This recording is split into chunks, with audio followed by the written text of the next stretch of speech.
Pirates are pretty cool. Y'all like the straw hats and all that? Well, anyways, we got great news for pirates in this segment. We got Anime News Network here, who many find to be a terrible news organization, very corrupt and bad reporting. But anyways, they say anime manga piracy cost industry around 2 trillion yen in 2021, according to Coda, the tweet getting over 110 quote tweets versus only 40 likes. People happy about this news, celebrating the pirates and their victory. More quote tweets in response, because localizers that not translate faithfully and create fanfics. Translation, we assume because of numbers, we can't really confirm that we missed out on about 2 trillion yen in sales. Maybe, probably. Localizers did this, people just followed suit and stopped giving money to them.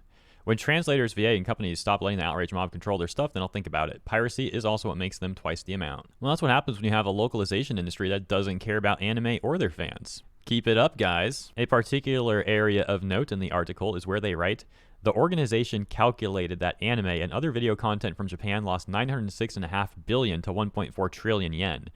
About US 6.8 to $10.5 billion, at least with the conversion rate when they wrote that bit.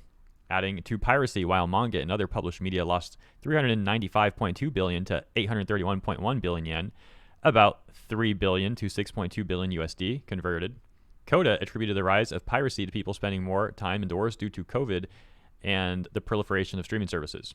It's particularly interesting because over recent years, more and more people have been getting into anime and manga and streaming services in general, and part of the explanation for such was that more people were home and indoors due to COVID.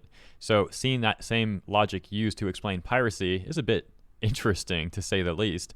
Although, to be fair, it does also make sense. The more people interested in these things, well, like I said, it makes sense that there would be a correlation with the more people that then therefore also pirate them. The mistake in their logic is assuming that everyone who pirated would have purchased. It's not true. It's not how that works. Ultimately, many Japanese companies rely too heavily on corrupt American companies for things like licensing and distribution. And they don't seem to realize how many fans here overseas don't want anything to do with those companies and certainly won't support them. Meaning this news might be a bit of a wake-up call for some of those Japanese companies, and long term it might be better for the industry and for the fans. If you like the segment, please consider liking and subscribing to the channel. That's all I got for you in this one, and I'll see you in the comments and, of course, in the next segment on the way.